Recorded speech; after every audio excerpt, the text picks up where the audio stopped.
Hey everybody out there, it's the Mad Respect. I'm here tonight to open some more boxes and show you some new comics.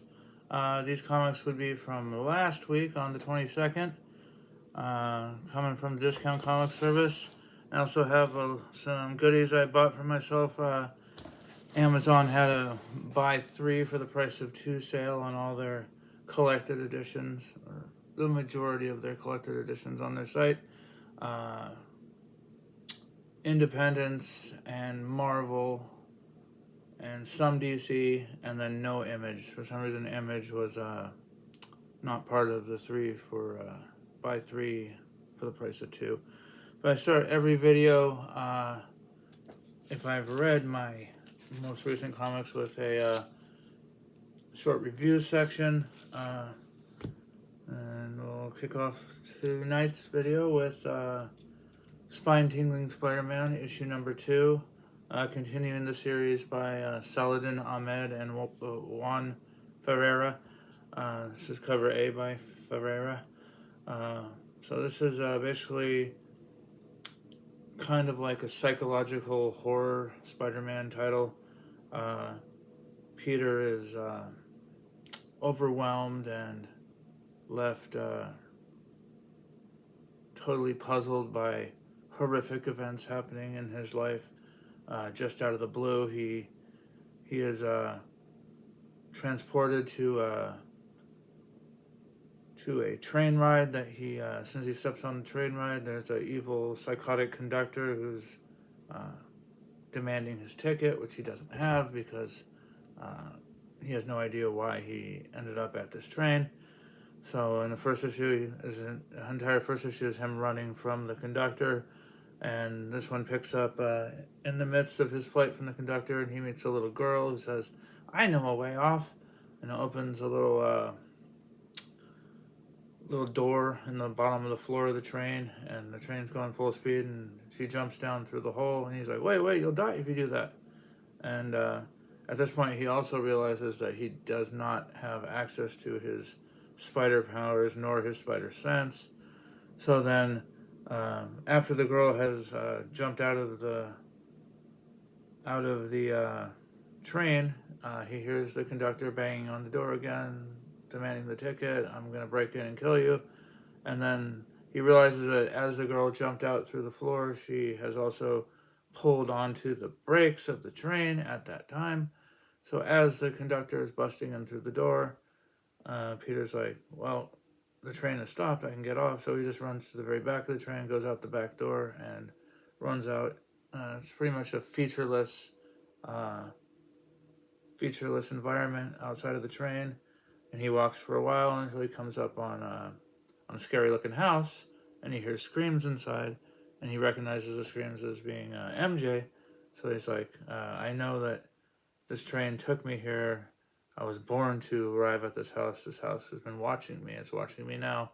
And he goes inside, and the first thing he finds is Jonah Jameson, and he's being tortured. And so Peter unhooks Jonah from all the torture devices, and at the same time he hears screams from upstairs, and he realizes it's not just Mary Jane, it's also Aunt May up there. So Jonah and him go up the stairs to rescue the girls, and they get up there, and they're all trussed up in torture devices, and so they unhook both of them, and Peter's like, don't worry, I'm going to get us all out of here. And he goes and he ducks his head out the door and sees that the hall he came down is a different hallway with a different door at the end. And then from behind him, the word bubble has changed to a more angular, kind of disturbing looking word bubble. And it says, "We know, Peter. We know that you're going to save us." And then obviously it's supposed to represent that their voices have changed. So he turns around, and Jonah, Aunt May, and MJ have become slightly demonized, and they're like, but we want you to stay here with us forever. So that's the cliffhanger at the end of issue 2. I've been enjoying this series to this point. Next up is a new story arc for Batman. This is Batman issue 139. This is cover 9. So cover I, the glitch foil bat logo cover edition at DC for Batman 139, which kicks off a new story arc called Mind Bomb. So in this story, it takes place pretty much immediately following Batman Catwoman Gotham War. It also takes place immediately after. I might as well pull this out since they relate to each other. Also takes place immediately following the conclusion to The Joker, The Man Who Stopped Laughing, issue number 12, which is the final issue of this miniseries by Matthew Rosenberg with art by Carmen Di Giomenico. No backup story in this final issue. This is cover B by Christian Ward. So in this story, the fake Joker and the real Joker finally come head to head. And this story takes place immediately following the second part of the Batman, Catwoman, Gotham War, Red Hood two-part miniseries, which had the Joker find Jason Todd, who's been kidnapped by the Scarecrow at that point, and freeing him, and finding out that Jason is scared because Bruce has hit him with some form of the fear toxin that if Jason experiences any sort of adrenaline, he will be too frightened to do anything at that point. And the Joker's like, well, I need the real you, but I'll come back and check up on you later. And that's what happened at the end of that Red Hood Gotham War second part. And this one kicks off at the start. It's still the fake Joker. He's there buying hot dogs or pizza, I can't remember which, for his group of villains that have decided to choose his side. And then he goes and he finds Jason, who's still feeling the effects of that fear toxin. And Joker hits him with a doctored... fake Joker hits him with a doctored form of the Joker... like smile, what would you call that? Joker venom. The stuff that makes you usually die in with a big smile on your face. He hits him with a doctored version of the Joker venom. And because Jason was originally homicidal at heart, this version of the Joker venom, although it wasn't strong enough to kill him, it was strong enough to counteract the effects of Batman's fear toxin. So now Jason is back to being full Red Hood, and fake Joker says, I want you to be there when I confront the real Joker, because I know you want to kill real Joker, and I want to kill him too. So basically this all comes to a head. We're in the midst of the fight with fake Joker and real Joker, and fake Joker has said that he's just wanting to kill real Joker, but in actuality, fake Joker has loaded up the train they're fighting on with a giant dose of Joker venom that's going to disperse and murder half of Gotham. So Red Hood figures this out when he first goes to confront both of them. And then when he finds out that fake Joker lied to him, he calls Bruce and he's like, Bruce, there's a bunch of Joker toxin on here, but I'm going to take care of it. And Bruce is like, what do you mean, Jason? What do you mean? And Jason turns off his comlink, and then both Jokers are fighting on the train.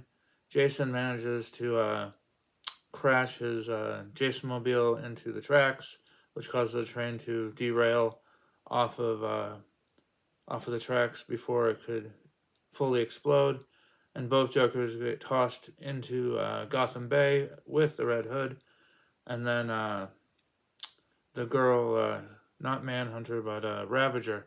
Ravager dives in, drags Jason out, and resuscitates him. She's like, if you die, I'm going to kill you because I didn't get a chance to kill you myself. And so he's resuscitating. He's like, what happened? And she's like, well, both the Jokers went down and no one's come up yet. And then all of the henchmen, both the real Joker and fake Joker's henchmen, are bickering at the shore, like, the real Joker is going to come up out of that water, and then we're going to tell you, henchmen, to piss off. So give us Waffles back, who is the real Joker's second in command, Joker goon. And then the fake ones are going, but the fake Joker's going to come up and he's going to take over the city. So then we're going to tell you to F off. So then finally a Joker emerges from the bay, all scragged looking with half his hair burnt off or melted off and almost completely naked. And he's like, don't worry about who is real and who is fake. There ain't any other Joker coming up out of that water now.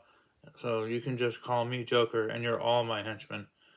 So then half of them go, we just quit.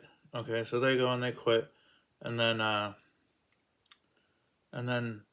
the whole series, he's been telling a series of, the fake Joker's been telling a series of jokes, and then delivering the punchlines in like word captions. And the final word captions are like, I know a lot of people and readers in general like to get a nice, clear cut, concise answer at the end of their stories.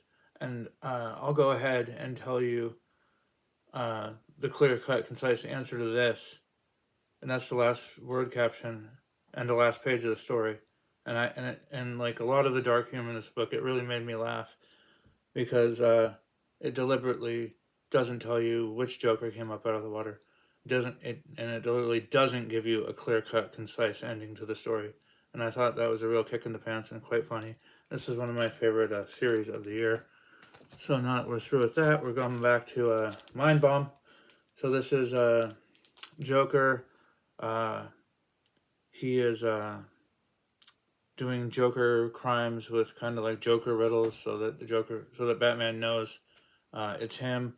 So when Batman is in his new, he has a new kind of bat pad that is away from anything that the Bat family knows about, because him and the Bat family are at odds after the Gotham War. So he's like, I just come here and I can listen to my scanner and go and fight crimes and not worry about crossing paths with any of the family. And so the Gotham Police even has a police code like Code 60-19, specifically relates to a Joker-related crime. So Batman's just waiting for that code before he goes out to patrol again that night, because he was specifically looking to go after the Joker because he knows that Jason was just after him at the end of The Man Who Stopped Laughing, and he knows he's back in Gotham. So he goes, he checks out the crime scene, he finds stuff at the crime scene that the police don't know what it relates to, but it leads him directly to the Joker. And when he finds the Joker is still alluding to the fact that he knows he's Bruce Wayne, and he knows all about the Bat family, just like Joker has known since Scott Snyder's run. And then Batman also refers to when he goes out to the Joker police call, he says, I'm going to stop the Joker, all three of them. So this again alludes to three Jokers as well from Jeff Johns. And so Joker lures him into this trap, and he set up, Joker has been collecting all of Batman's teachers from 20 years prior when Batman was training to become the Batman. And so I guess this is also a sequel to the story Batman the Knight from Chip Zdarsky and the aforementioned Carmine DJ Menico.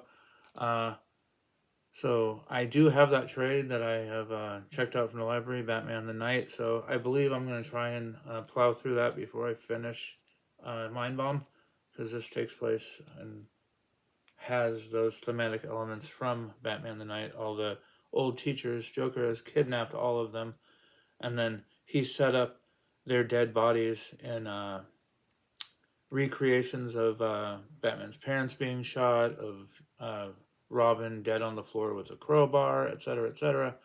And so Batman goes through and fights all the goons and ends up in the final room, and there's a Joker sitting up on top of a big set of stairs in a throne, all a picture from The Killing Joke, which is drawn really good by Jimenez, but it's a clear homage to that panel from Killing Joke. And so Joker's like, I'm glad you're here.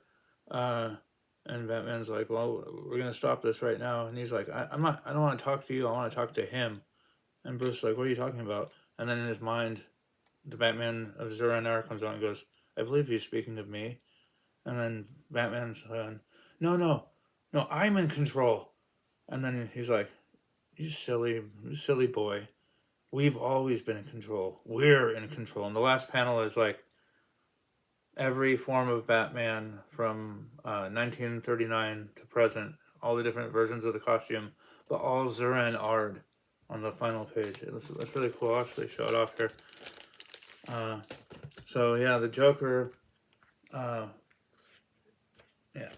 really excellent final panel here. And then, so the Joker is assuming that the Batman of Zur-En-Arrh is more homicidal and will actually go to the lengths that the Joker has always wanted Batman to go to and finally kill him. You know, Batman has the no-kill rule, but he's presuming that the Batman of Zur-En-Arrh does not have the no-kill rule.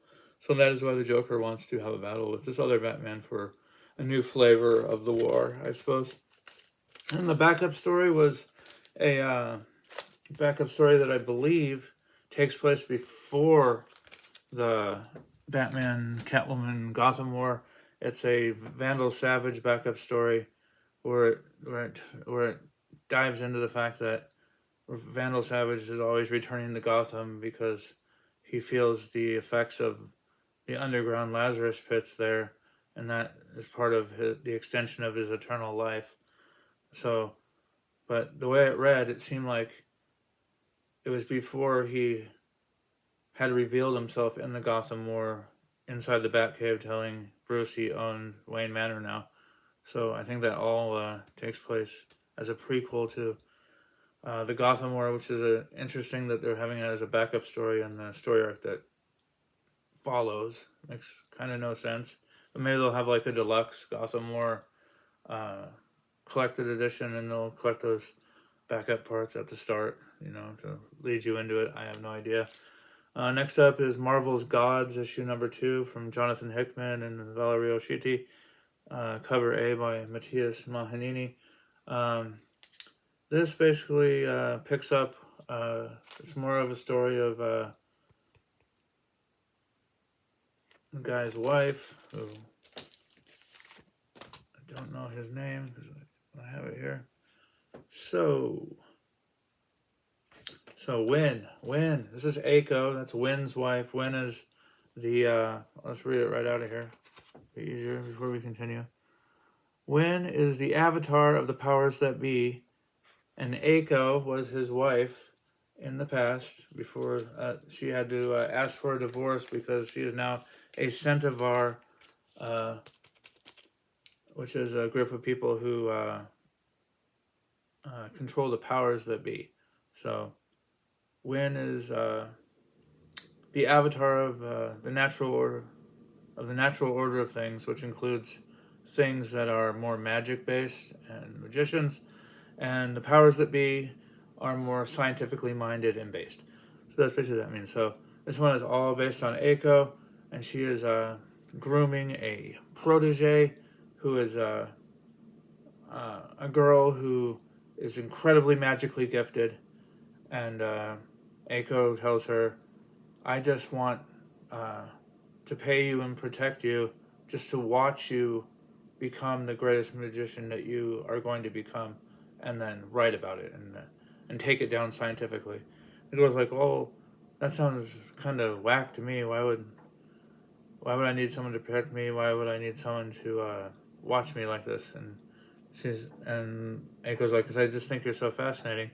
And then it cuts to Wynn and Doctor Strange after the battle from the first issue, and they ask Cubus Core, who was the evil magician who was trying to open a wormhole and destroy 616. They say, "We want to see your regular form underneath what you're showing us." And then off panel, he shows his form, and then Brother Voodoo and I believe it's Magic and one other person, they're all like, "That's all he is?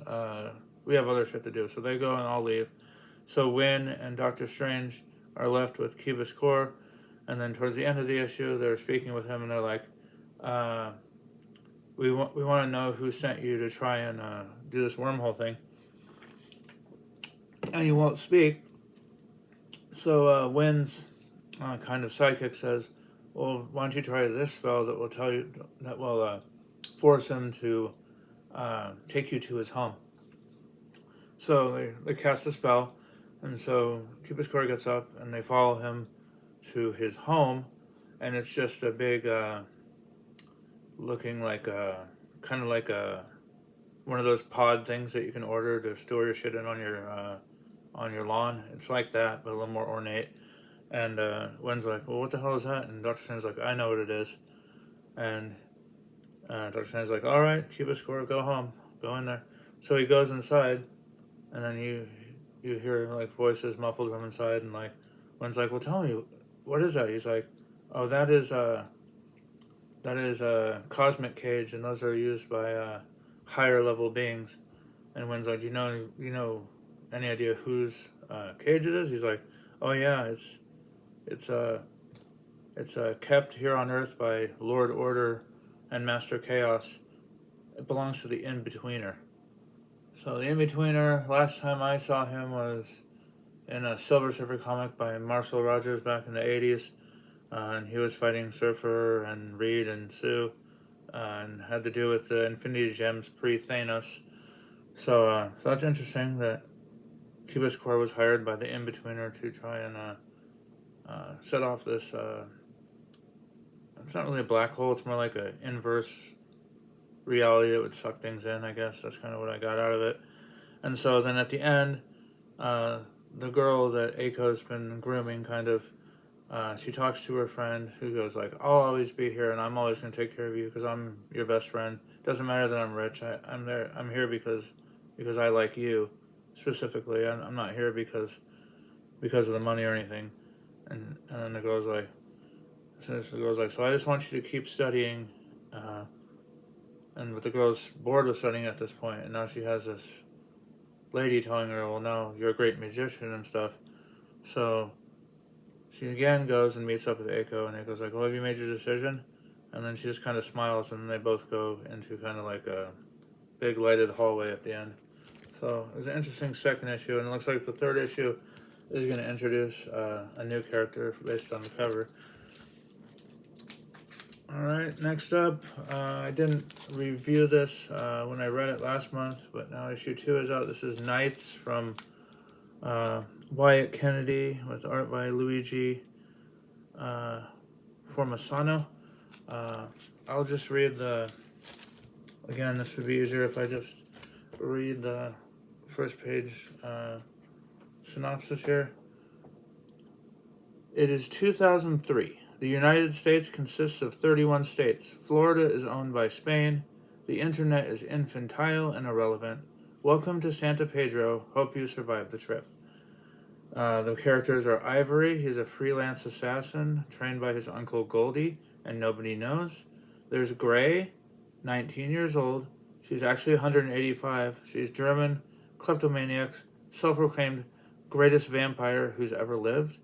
And then new to town is Vince, whose parents are dead, just moved in with his cousin Ivory, and a ghost and a vampire, Gray.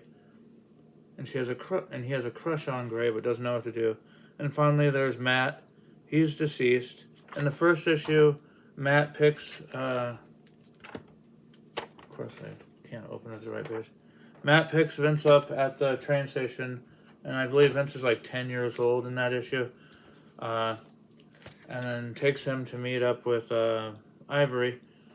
Because Vince's parents have just died. So he's taking a train into the city to move in with Ivory. Because that's his only other family at the time. And then he meets Gray in the first part where he's still young. And then there's about a third of the way through the book, there's a cut to like 7-8 years later. And at that point, you find out that Matt has died and is now a walking skeleton or ghost. So yeah. So this is a world where obviously vampires and animated corpses are old hat and not something that people will run or be frightened from. It's definitely building up a really great world. The second issue in particular is Vince is trapped at the bus station, I believe, and has missed the final bus and can't get anyone on the phone to pick him up, so he decides to hoof it. So he's hoofing it, and he comes upon a talking mole who says, I know a shortcut, but we have to go through the woods. And Vince is like, they told me never to go through the woods. And the mole's like, oh, I don't see why. I've never had a problem going through there. So during their trip, they're come upon by a monster who I believe was given life towards the end of issue 1, but I can't quite remember. But I remember because after they escape the monster, and it's been dispatched, it gets hit by a car as it's chasing them. The guts of the monster are on the ground, and out of that comes a littler creature who's like, "Oh, where am I? What happened?" And you hear the scary voice in the background going, "You didn't work out as the Avatar, but I'll find someone more appropriate."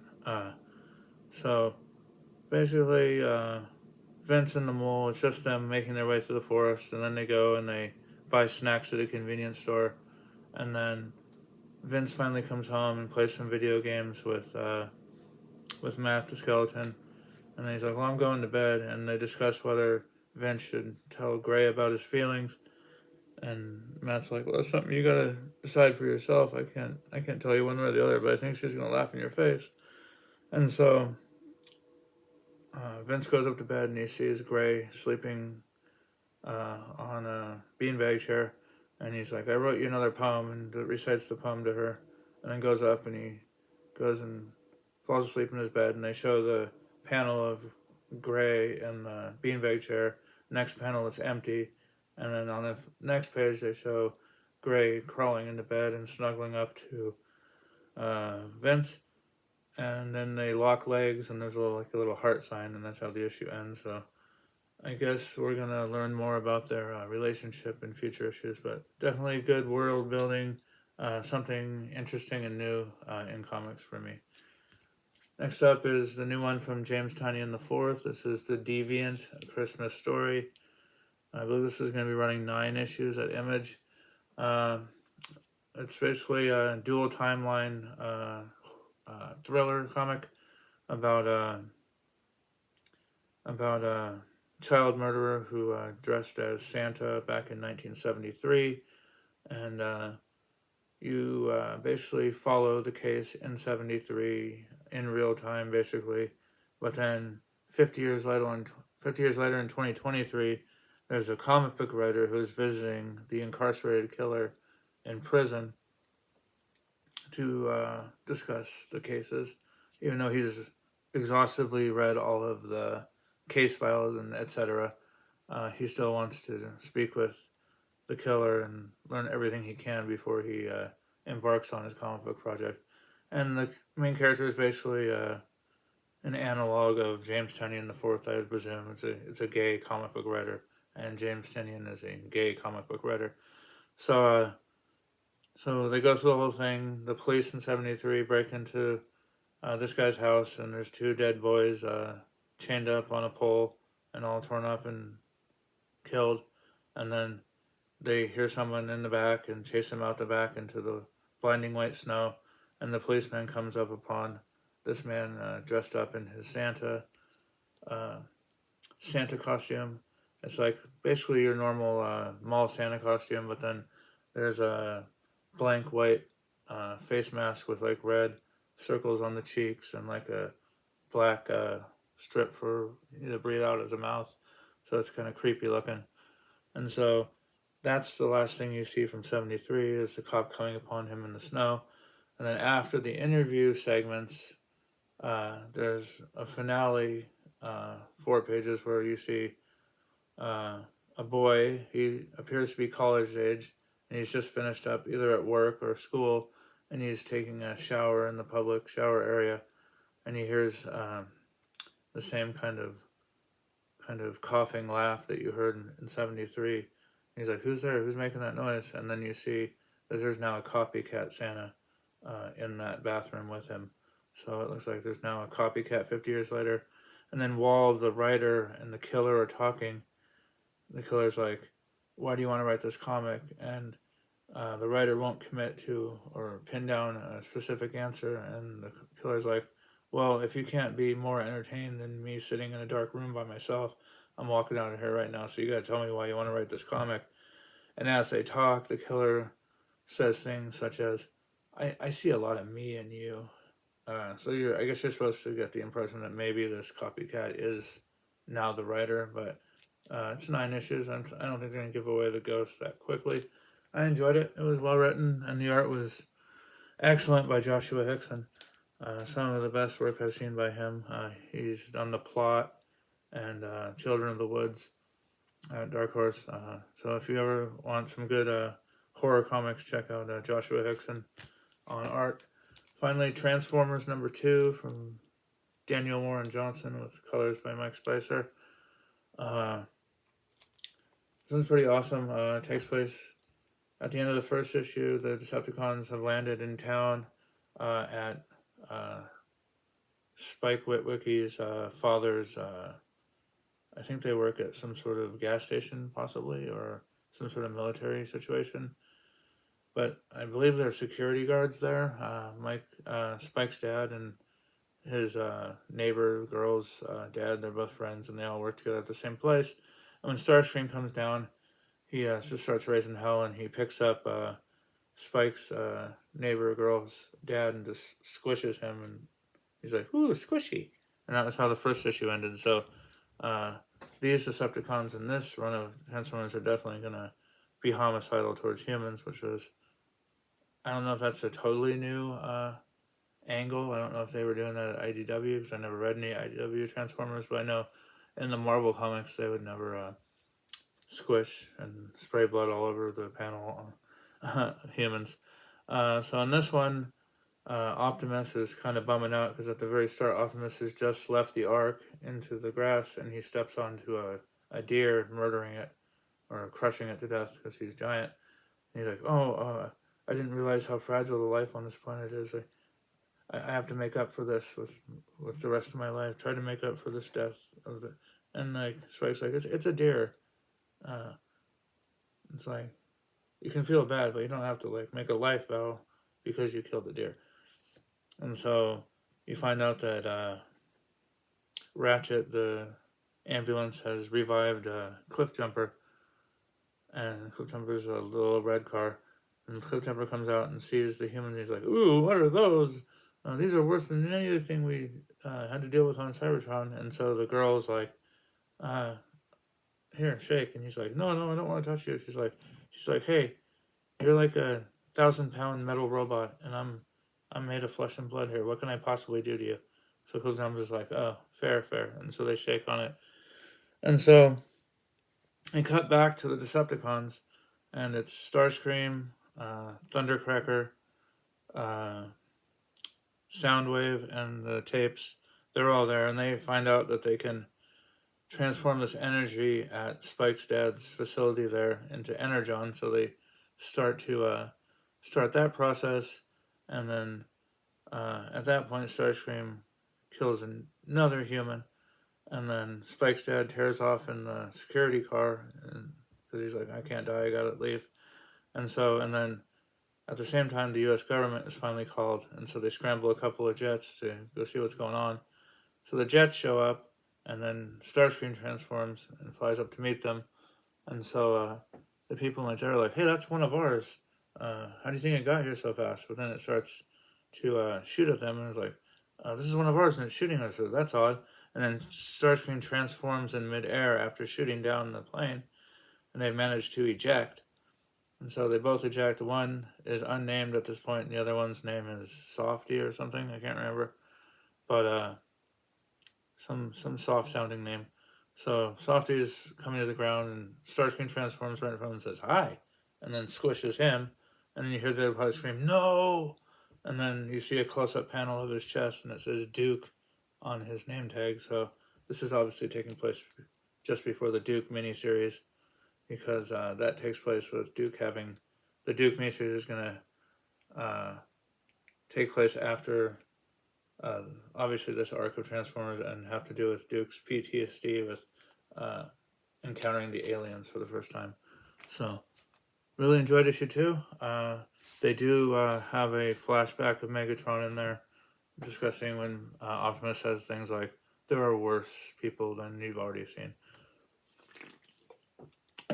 And then Robbie on Pop Culture Philosophers, I guess, has read to the end of the arc, and he says, "You haven't seen nothing yet, and it's going to make you flip your lid." I'm waiting for my lid to be flipped. It's going to be awesome. I've been enjoying this new Transformers. Let's kick off these unboxings with without dropping them on the floor and without moving my cameras like I just did, with these collected editions that I grabbed from Amazon. And then we'll open the Discount Comic Book Service books for the 15th. Oh, no, the 22nd of November. First up, this is Avengers Assemble from Jason Aaron, with art by Javier Garron and Aaron Cooter. This is the finale to Jason Aaron's close to 10-year run on Avengers. I believe he started the title in 2014 with the, what was the initiative called then? They had a one-shot for it. What was it called? It was when it first introduced the Avengers of 1 million BC. It was a one-shot, or even a graphic novel, if I remember correctly. I read it as a graphic novel. What was it called? I can't remember. But he's been writing it since then. His run ran 66 issues. Yeah, 66 issues. And another 15 issues of the Avengers Forever title. So this collects the Avengers Assemble Alpha and Omega, the final 4 issues of Avengers Forever, and 5 issues of Avengers. And I've been reading this all at my library. I did special order this 2 months ago, and order was they did not they rejected for some reason they rejected ordering this for me. I'm not sure why. Excuse me. So they've been having this 3 for 2 special sporadically through November. One of these books I'm going to show you was part of that deal the whole time. And then quite a lot of other things were not part of it, because I've been keeping kind of a spreadsheet of all the books that I hear about that are coming out per month, and picking my special requests at the library from that. And so since I still have them all documented, I was looking for the stuff that the library hadn't added to their catalog to pick up as part of this buy 3 for the price of 2 special. This one, all November, hadn't been part of it. This one had always been part of it. This is Breathers by Justin Madsen. This collects the full 9-issue series and bonus issue 9 in its entirety for the first time. I definitely heard about this within the community at some point. I'm not entirely sure where. But so this one had always been part of the 3 for 2.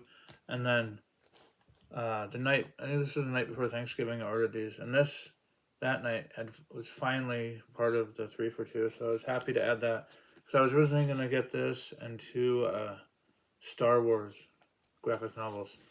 And just to satisfy the 3 for 2 and save that money, But I wanted more to get things that I actually wanted. So these were both had a $26 tag. So I wanted to find something that was more. So last but not least, we have Godzilla Deluxe Edition by James Stokoe, who also did Aliens Dead Orbit, which I've discussed on the channel in the past. Love Stokoe's work. It's always consistently excellent. Always consistently. He's in the same ball as Alex Cormack, is drawing people who are like really sweaty or under stress or fucking losing their minds insane. I think maybe Cormack emulates Stokoe in a way, in some sorts. I could be totally wrong, But so definitely cool. Godzilla, I've always enjoyed, but I've never really read a lot of Godzilla comic book material. I think before this, all I've read is Godzilla versus Mighty Morphin Power Rangers because the library had that, and for something that was spine watch here. All right, so for something that was Godzilla and Mighty Morphin Power Rangers, I quite enjoyed it. If you can believe that. All right, give me a sec here to put gloves on. And we'll bust into the discount comic service. This is quite a bit of a smaller order from the 2 weeks previous. I think this might be the second smallest week of the month before it kicks back in heavier in December. A lot of books ordered for December, and I had a lot of books ordered for November, and thankfully they settled down quite a bit for January. It's about only 2/3 of the cost of what I've spent in November and December for my comics. I don't know if that showed up and I spoiled it, but I hope not. So no repurposed magazine bag this week. Just the regular shrink again. It's weird. I wonder who decides what when they package the books for shipment. So, like I said, some weeks they just repurpose a magazine bag that you have to totally destroy to get into your books, and then some weeks it's like that. So, all right, I'm gonna put that aside till I have them both.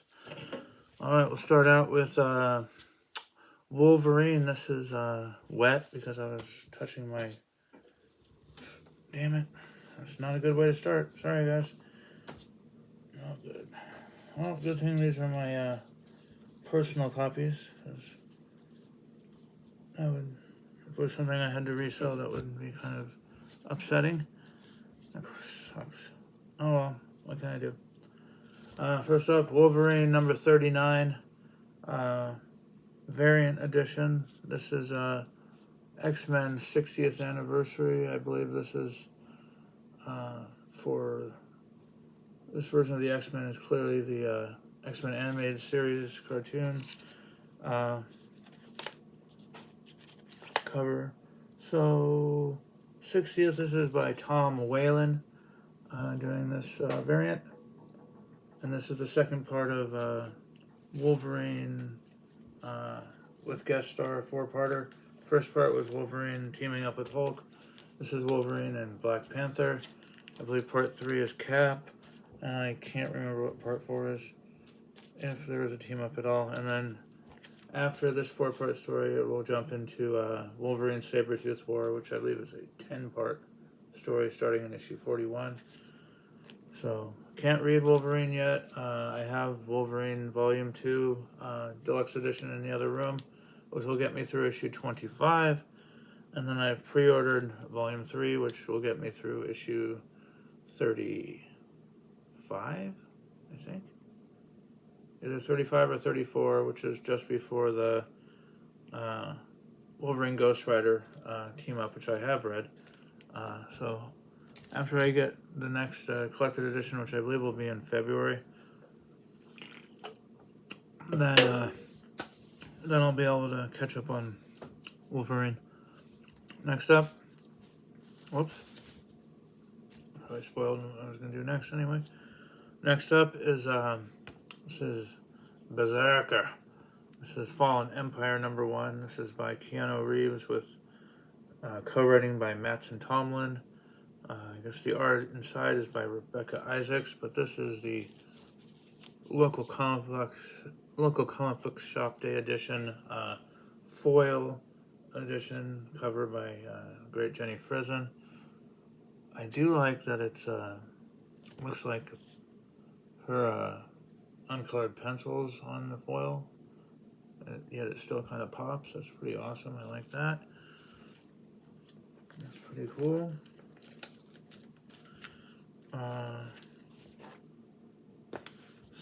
I guess I could have shown this one the whole time. This is not what I thought it was. Here is, is that BZRKR. And they were just talking about that coming out this week on Reviews tonight on YouTube. I've had it since last week. Weird. Maybe it came out early for local comic book day. Here's James Tynion's Universal Monsters Dracula, issue number 2. This is cover B by Francis Manipool. Very cool. This is the one I can't show quite yet, but I already did. A little bit, maybe. Slip that in there. Next up is in Spawn of some sort. We have Gunslinger, issue number 26. I just saw this at the LCS earlier today. I stopped in to get more bags and boards at the LCS, so I saw this cover while I was there. Not sure if it's A or B. This is cover A by Z Carlos. Looks like things are coming back to full circle in February, where Bjorn Berens will be the featured main artist on all 4 main covers in February, when he had been doing Spawn covers to begin his career, actually, before he branched out with Marvel and DC and everybody. Here's Bone Orchard Tenement, issue number 6 by Jeff Lemire and Andrea Sorrentino. Come on, keep some of these together so I can read them later. Put them down. Yeah. Move that over a little bit. Alright, I'll move that over a little bit. It stays. Alright, next up, Black Hammer: The End. This is issue number 4 from Jeff Lemire and Malachi Ward. And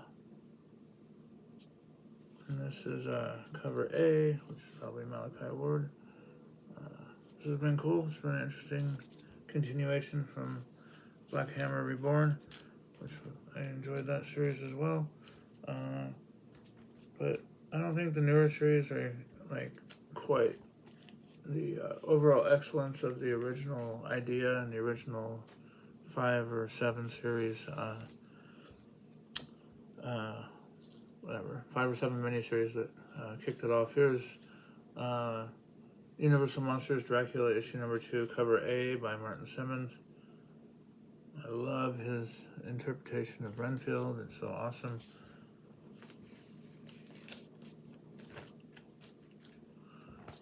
Next up, we have Amazing Spider-Man, issue number 38. This is the 3rd part of the Rec Rap story arc. But this is cover B by Valerie G something. I can't remember. It starts with a G. Valerie Giordiano. I butchered that name. Tom McCall can say it really well because he's done exclusives with him. But this is the Night's End Spider-Man. At least Spider-Man's on this Night's End cover. I like the Wolverine cover, and I believe the Blade cover that I've seen recently. It's and I think the Captain America cover, they're all just Moon Knight covers. But this one actually incorporates Black Suit Spider-Man on the cover, so that's pretty awesome. So thank you, Valerie Giandomenico. No, that's the other guy. Giodiano, whatever his name is. Definitely looking for. Oh, that's what I thought it was. This is Star Wars Hyperspace Stories number 11. This is cover A. TF. Who's TF? Probably the main artist of the book, I guess. And this is obviously taking place during the. Tom Fowler does the A cover on Star Wars Hyperspace Stories. This is obviously taking place during the prequel trilogy. It has Mace Windu and Yoda there. And here's our little female Wookiee with her teddy bear, who's run throughout the entire run of the Hyperspace Stories run. So yeah, very interesting here. to see it all the way up to issue 11. I remember when it was stalled out at like issue 4 for in the summer. So I remember this and the Dark Horse High Republic Adventures were all stalled out in the spring, right before the summer, and then all of a sudden they released the final like 3 issues of High Republic, and then resolicited like 6, 7, 8, and 9 of Star Wars in the same week of hyperspace stories. But we're coming up on the final issue here, issue 12 next. All right, they're finally both here together. Here is the connecting local comic book shop day second printings, although they are listed as first printings. Interesting. Oh, and it's not just issue 1. This is issue 1 and issue 2. So these are local comic shop day edition connecting covers by Jason Sean Alexander. So one has Dracula biting his second as his victim. So this is issue 1 and 2. And they are not later printings. They're both first printings, but local comic shop day printings. So that's awesome. I think I'm going to bring that one with me to work because that's a cooler cover. People will be like, what are you reading when I bring this to work? It's a lady screaming. It's getting bit by Dracula. You just can't see it because it's on the other cover.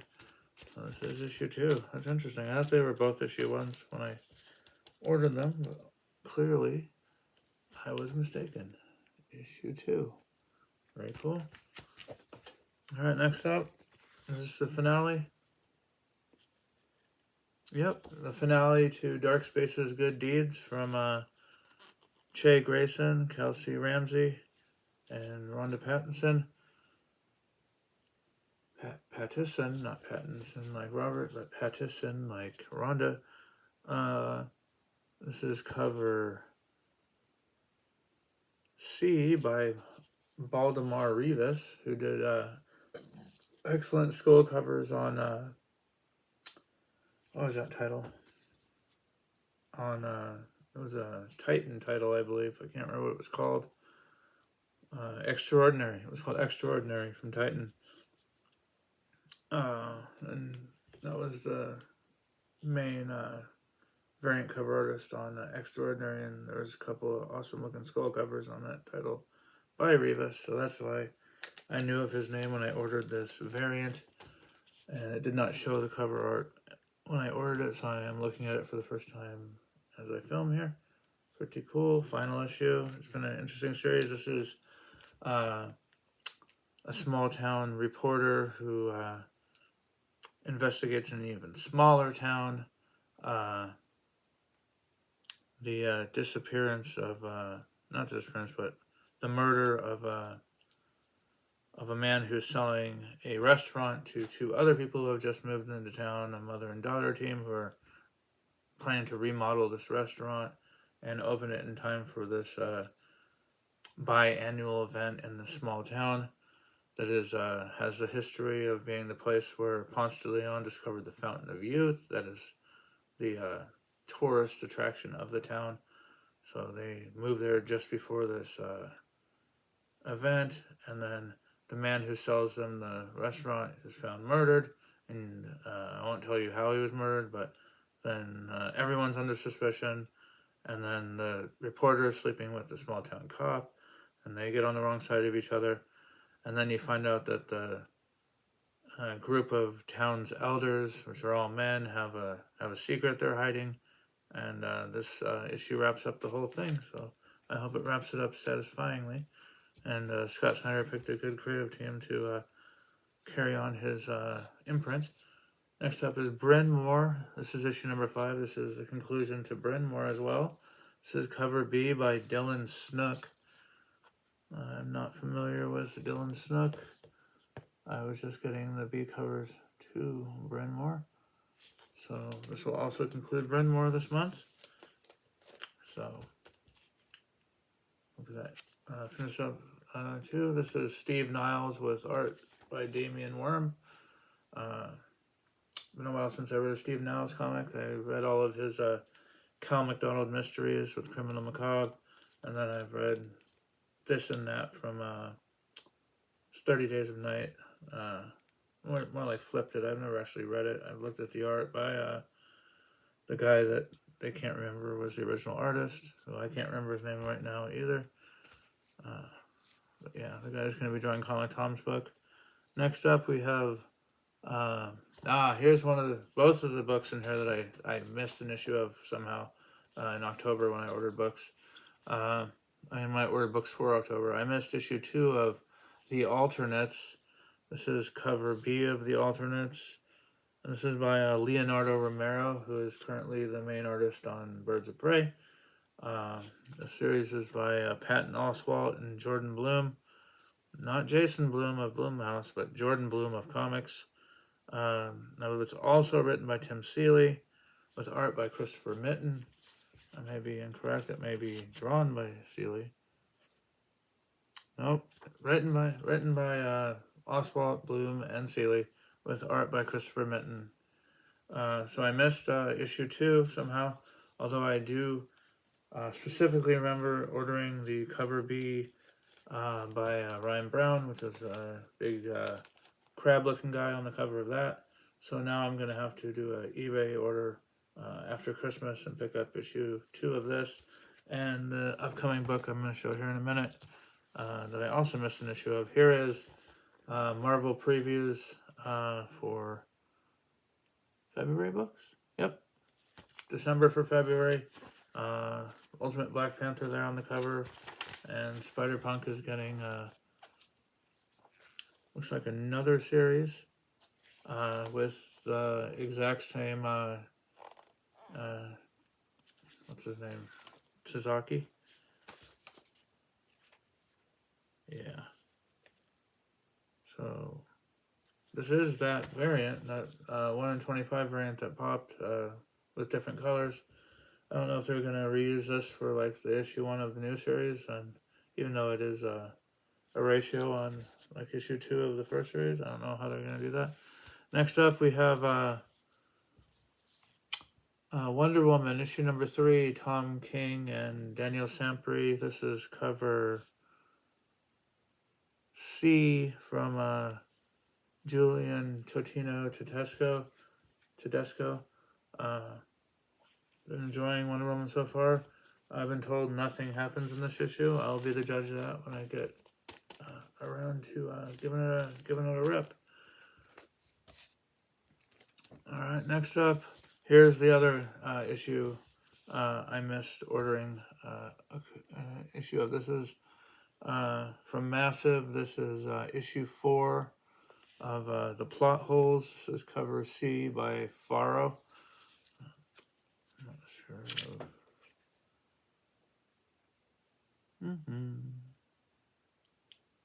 Doesn't show the cover artists. Maybe in the back? Obviously in the back it's gonna show. Nope. What? Victor. Victor with a K. Faro. Unfamiliar with Victor Faro's work. Before seeing this, I did see this one before I ordered it, which is why I ordered it. I will say this is really a cruddy quality. The paper is decent enough quality, but the cover is just like one iota thicker than the interior paper. It's like cardstock without the card. That's the best way to describe that stuff. So both Alternates number 2 and Plot Holes number 3, which I even more clearly remember wanting to order the Masters of the Universe homage cover for issue 3 of Plot Holes, will have to be added to the collection early next year. Then I should have all of the issues for both series by then, and I will read them then. Here is Dawn of DC, Green Lantern War Journal number 3 by Philip Kennedy Johnson with art by Montos. See if I can get Montos' first name.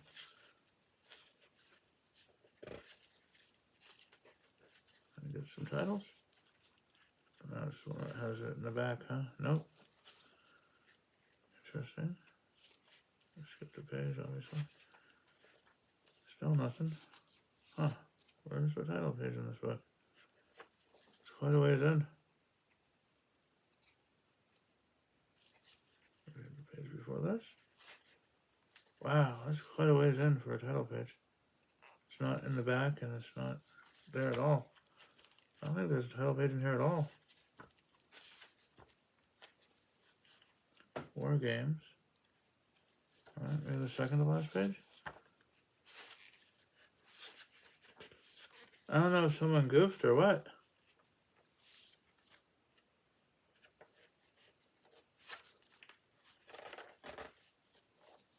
Oh, here's super tiny. No, Montos is just Montos. Sorry for that waste of a minute of your time.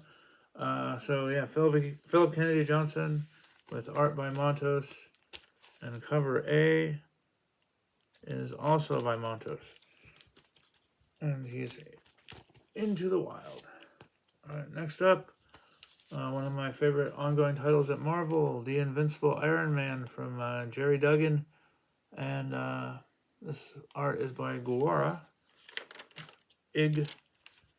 Art is by Guara. Cover A by Cale Neal, who's done the main cover art for the entire run. And it looks like we've come up on 60 years of Iron Man. So it looks like we might have a Iron Man guest covers on every issue coming up here soon. If it hasn't already happened, I don't remember it having happened yet. But yep, Iguara is filling in here for our regular Invincible Iron Man artist, who I'm blanking on who that is. Here's what I thought Hyperspace Stories was. This I'm definitely looking forward to. This is Void Rivals issue number 6, the end to story arc number 1. Robert Kirkman with Lorenzo Di Felice on the artwork, and this is cover A by Di Felice. Definitely highly anticipating seeing how the first arc hashes out. Next up, Nightwing issue number 108. This is written by Tom Taylor with art by Will Conrad. Cover A by Bruno Redondo. This is Nightwing's Pirate Booty, the saga of Nightwing's Pirate Booty. This is a 4-part story. And then I also believe Bruno Redondo is probably off the book, other than covers, permanently now, because he's doing interiors for Superman at the moment. Next up, we have the penultimate issue of the Immortal X-Men from Kieran Gillen with art. This issue has guest art by Juan Jose Rip, who is the current ongoing artist at Wolverine. Wow. I always considered that Juan Jose Rip might be a super slow guy because he was doing stuff for Bad Idea and stuff that obviously those Bad Idea books are all finished like well in advance of publication. But seeing how he's doing interiors on Wolverine Monthly and now has time to guest on Immortal X-Men, he must be faster than I thought. Next up, cover B on Hyperspace Stories. Cover B comes to you from Bill Crabtree. Jedi Masters Ambushed. And this one goes back to the Word Balloons cover that the first 7 or 8 issues had. And then I believe 9 and 10 did not have any word bubbles, breaking that streak of word bubble variants. Interesting that Bill Crabtree is taking over this cover, because I believe Carrie Nord has done all of the cover Bs on the title up until now.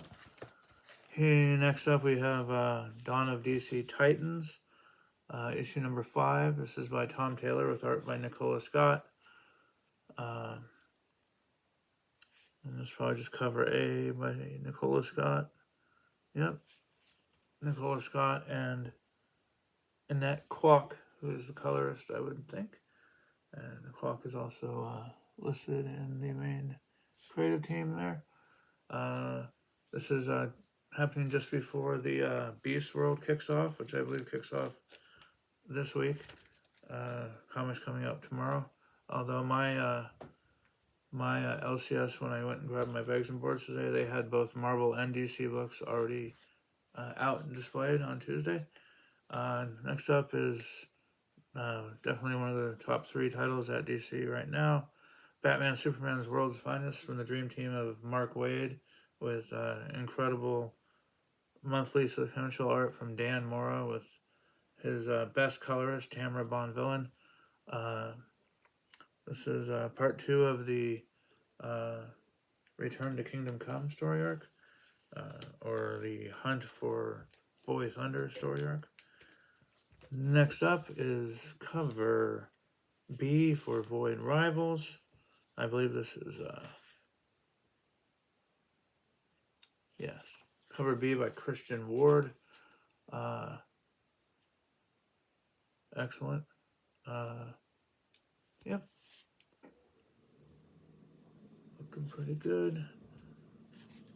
These gotta be books from the 22nd. They have to be. Let's see. Total of 29 books this week. Yeah, these are all week 2. I mean, the 22nd, last week. Here is Incredible Hulk, issue number 6, cover C from, oh man, I can't remember anyone's name. Mr. Garson, M.R. Garson. Was he just Mr.? Yeah. I always called him Mr. Garson, but he could be M.R. Garson, like E.M. Gist. But Mr. Garson, he does these awesome cover or pictures of character homages or collages, covers. These are super awesome. I thought this came out earlier in the month because I already got my copy from Billy at Economics and Comics of the wraparound in my last video, which means it had to have come out on the 15th, but I guess my copy got pushed out till the 22nd. And the last single issue, regular size for the week, is another one I'm looking forward to reading, is Jason Aaron's debut at DC with their main characters. This is Batman Off-World. This is by Jason Aaron with art by Doug Monkey. Cover C by David Finch. Cardstock. So this is the variant I thought looked best, and it is pretty awesome in hand. Not sure how that shows up on camera, but it's pretty awesome in hand. So we're not quite done, but we are gonna finish in less than 90 minutes this video, for sure. Finally, we have Somna issue number 1 from Distillery. This is cover B by Tula Lote. This is a bedtime story by Becky Cloonan and Tula Lote. This is the second ongoing what do you call it, offering from the Distillery. They had their Jam one-shot issue Devil's Cut in August, I believe, and then in October, Gone number 1 from Jock was their initial first issue, and then here in November we have Somna, and I believe in December the third ongoing title will be Blasphemous from Mirka Indolfo. That will be my full-on introduction to Mirka Indolfo interior comics. I've never read a Mirka title up until now, but I will get to reading Blasphemous when it comes out. So that is this week's comics. My comics for tomorrow, the 29th, are preparing for shipment at Discount Comic Service. So I will get those possibly at the end of the week, possibly beginning of next week, first week of December.